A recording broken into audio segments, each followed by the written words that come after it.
Hi Fire Signs, Aries, Leo, Sagittarius. Welcome to Mr. Queen PH. At ito ang inyong daily gabay ngayong February 8, 2024. This is a general reading. Just take what resonates. Watch your Sun, Moon, Rising, Venus for other messages. And thank you sa lahat ng mga sumusuporta dito sa ating channel. Just a reminder, gamitin nyo lamang ang reading na to bilang gabay. And pa-follow, like na rin ang ating Facebook at TikTok. Lahat po yan Mr. Queen PH. And of course, please like, share, subscribe para lagi kayong updated sa ating mga readings. And please check out my Shopee. Available ang mga protection and prosperity items, bracelets, zodiac sign bracelets, and many more. Link on the description. Okay, let's see fire signs. What's up with you ngayong Feb 8? For fire signs, you have midheaven. Oy. So, focus na focus kayo sa inyong career, sa kung ano man pinupursu nyo sa buhay, yung mga pangarap ninyo. Yung iba, naaabot nyo na ang rurok ng inyong tagumpay. Ayan. You also have Chiron, which is about healing. You are going through healing. Maaring meron kang mga painful experiences in the past na ngayon ay unti-unti mo nang natatanggap. You are healing from that. Yung may mga taong pinapatawad ka na, and also, syempre, yung iyong sarili, number one, na pinapatawad mo yung sarili mo sa mga bad decisions mo in the past. And then you also have Libra, which is about balance, no? Bringing balance into your life. Of course, gusto natin na magsipag, magtrabaho, gawin yung mga gusto natin gawin. But at the same time, kailangan din balanse yung oras at panahon natin sa sarili natin, and also doon sa mga iba pang bagay na nangangailangan ng ating atensyon. So let's see your overall energy for this week. Overall energy. Okay? So we have the Knight of Pentacles, the Five of Wands, and the Chariot. Okay. Yung iba sa inyo, pwedeng naiinip kayo ngayon sa progress, no, ng inyong career or ng mga projects ninyo. Parang you feel na medyo parang mabagal yung takbo niya, no? That's why you are becoming more competitive, no? Malakas yung paniniwala mo sa sarili mo na kayang-kaya mong ma-achieve yung mga goals mo. Yung iba sa inyo, pagdating sa trabaho, sa career, very competitive kayo. Kung meron kayong aim or goal na maging makakuha ng promotion, so talagang you are doing your best, no, to make things happen for you. Even for businesses, no, kung may negosyo ka, talagang you're really working hard para makuha mo yung goal mo, yung sales na gusto mo, yung income, and also may pagpaplano rin kasi na ginagawa ka dyan. So with the Chariot card, this is telling me na dire-diretso yung yung pag-unlad mo. Kailangan lang talaga focus ka sa iyong destination. Alam mo kung saan ka pupunta, no? Alam mo kung ano yung gusto mo. Syempre syempre kung ikaw ay gagala, no? Alam mo kung saan ka pupunta. Yung kumbaga may itinerary ka, no? Para tuloy-tuloy ang iyong biyahe. Ayan. So, let's see your, kaperahan. Okay. You have the Seven of Wands.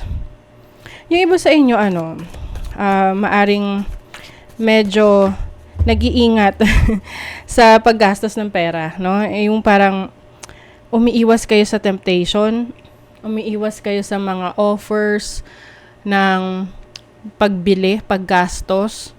Oo. Yung mga budol, ganyan.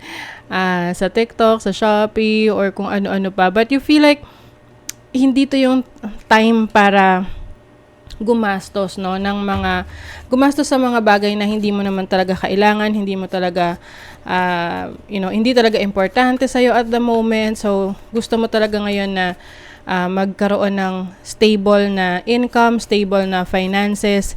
At isa doon is yung pagtanggi sa mga gastos, no, ng mga unnecessary spending.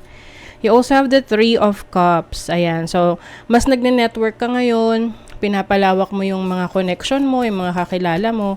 Kasi sabi nga, your network is your net worth. And the more na mas marami kang kilala, na makakakilala rin sa'yo, mas malaki rin yung opportunity for you na to grow at makakita pa ng iba't ibang mga pwede mong pagkakitaan kasi pwedeng o-offeran ka nila or meron ka matututunan sa isang tao na very interested ka, no, in terms of career or business. You also have the Two of Pentacles. So, ayan, sobrang busy ka talaga. Marami kang pinagsasabay-sabay ngayon. Pwedeng may trabaho ka and at the same time, may business ka on the side, no, may sideline. Multiple streams of income to, no? Kumbaga, very busy. That's why you are encouraged na, magkaroon ng balancing oras at panahon sa sarili mo at sa ibang bagay. Kasi syempre, no, health is wealth. Mahirap na magkasakit dahil gastos na naman yan, 'di ba? Okay, so kuha tayo ng iba pang messages for your money, career, finances para sa mga fire signs. O ayan, watch out daw. There is more than meets the eye. Be careful who you deal your finances with. Someone might be taking advantage of you. Ayan, baka may mag-take advantage sa'yo. Mag-ingat din sa mga ino-offer sa'yo na opportunity kasi maaring ma-scam, no? So, careful. Yung iba sa inyo, you are entrepreneurial. So, mahilig kayo magnegosyo. It's time to get into business. So, kung wala pa kayong business ngayon, ayan na. This is the sign for you to get into business. Pero kung kayo nasa business na, mas lalo pang lalago yung inyong business ngayon. And pagdating naman sa inyong career, the more na inaayos mo yung standing mo, inaayos mo yung trabaho mo sa career mo, you are going to experience to become your own boss, no? Maaring ikaw ay magiging meron ditong promotion, oo, para sa inyo. Parang training ground na rin yan no? For some of you na, okay, example, isa kang magaling na teacher, tapos na-master mo na yung pagiging teacher. So ngayon, ano na yung next level doon? So pwedeng magtatayo ka ng sarili mong teaching agency or school, no? So it's about upgrading your situation. So pagdating naman sa inyong love life, let's see the love. Ooh, the moon. Okay, meron ditong very emotional. Nako, you have the 5 of swords. Parang nag-away kayo ng jowa mo, ha? Or sa person that you are connecting with. So I feel like meron ditong hindi nagkakaintindihan. Maaring kulang sa communication, kulang sa pag-uusap.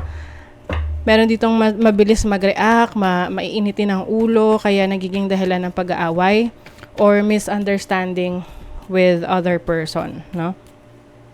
You also have the Ace of Swords. So, importante dito yung clarity ng isip ninyo. So, I think, kung kayo'y magiging bukas sa maayos na usapan, ito naman maayos ninyo, no? Masisettle nyo. Merong attraction and red flag. So, ayun na nga. Pay attention sa red flags ng person that you are dealing with. Kung napansin mo masyado ng marami, no?